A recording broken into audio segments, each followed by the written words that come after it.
Fiona, welcome to the U Channel. As you know, U Channel is a 24-hour non-commercial TV channel that serves the community just like what you and I do. And I'm so glad to have you here today as treasurer of the state of California.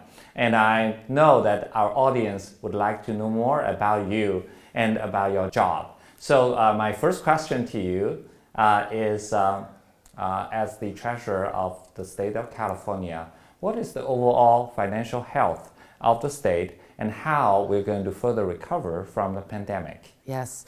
So thank you. A lot of people don't know what the treasurer does. We have two financial positions. Treasurer, I am the banker. Then we have a controller who is serving, and that's Betty Yee. Yeah. So the state of California has been electing Asian Americans to these positions, like my good friend John Chung before us. The economy is doing very well. Last year, I took in $3.2 trillion. We've been issuing all the bonds, even during the pandemic, keeping people to work. And I also oversee affordable housing, schools, hospitals, green energy, public transportation. So even during the pandemic, because our economy has been strong with personal income tax and sales taxes, we've been able to continue all the loan and grant programs and also issuing the bonds. So how are we going to recover? We need to get back to work. We need to open back up. And there's a lot more money coming from the federal government through our different state agencies. So keep in touch with us, with you, with me, with Canson and others so that we don't miss this opportunity, because a lot of the money is competitive. So when they say, okay, it's available, if you're not ready with all of your finances, the application is done, then we lose out. And so I've been doing about 300 Zoom webinars, especially targeted to small businesses in the ASEAN community, meaning Chinese, Korean, Filipino, Hmong, Vietnamese, Thai, Malay, because those are our brothers and sisters who aren't getting access because of language issues, lack of translation, confusing deadlines. So that's what I've been working on. I'm so excited to hear about that, especially when you mentioned that the access for the API community. So my next question will be about the API community and the representation at different levels of the government. Yes. You just mentioned that in addition to you yourself, we have Betty, we have Canson, we have John Chang, among other API elected officials serving at different levels of Yes. government.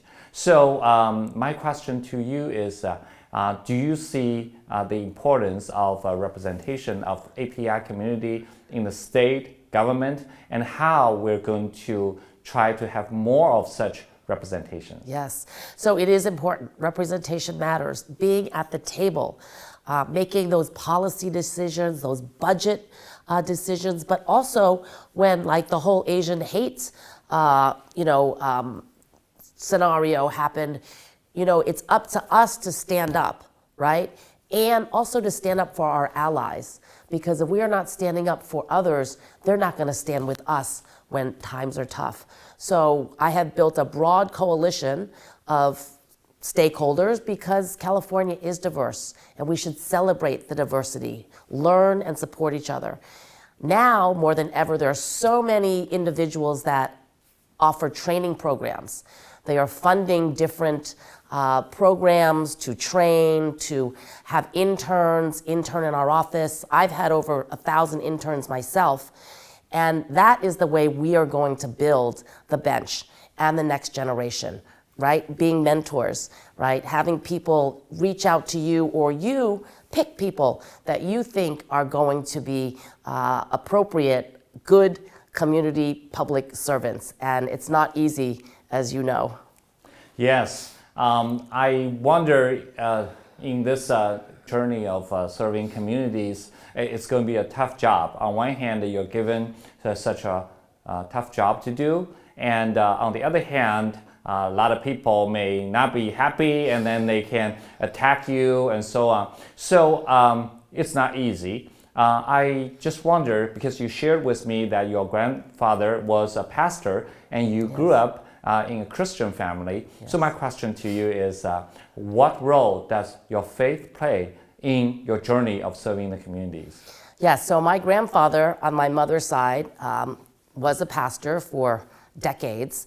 And my mother, she was an only child. So she played the organ and taught Chinese, Sunday school. And so I grew up in a Christian household. My father, on the other hand, is more of a business person, right? So he wanted me to be an accountant. So I'm an accountant, my brother's an engineer, my sister's a doctor.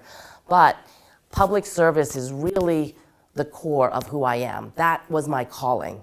So even though I'm a CPA, worked for one of the big 8 accounting firms, I always felt like I wasn't meant to do people's taxes and sit in an office for 16 hours a day, that I really wanted to go and help people and level the playing field, represent those that don't have a voice. And that is my calling today. Like similar to a minister, right? Ministers 24/7. People go to the minister all the time when they need help or guidance or just someone to talk to. And I think we play the same role because we are also 24/7, just like the U channel. Yes, I cannot agree with you more as a fellow Christian. And I'm so glad that today we can have this opportunity for you to visit the U channel and also introduce yourself and your journey of public service to our audience. Thank you very much. And I think being a Christian, it's not about money. It's not about, greed, but it's really about how are we going to serve our fellow man, how are we going to serve God, make sure that we are living an honorable life. So thank you for this opportunity to talk to you. You're welcome.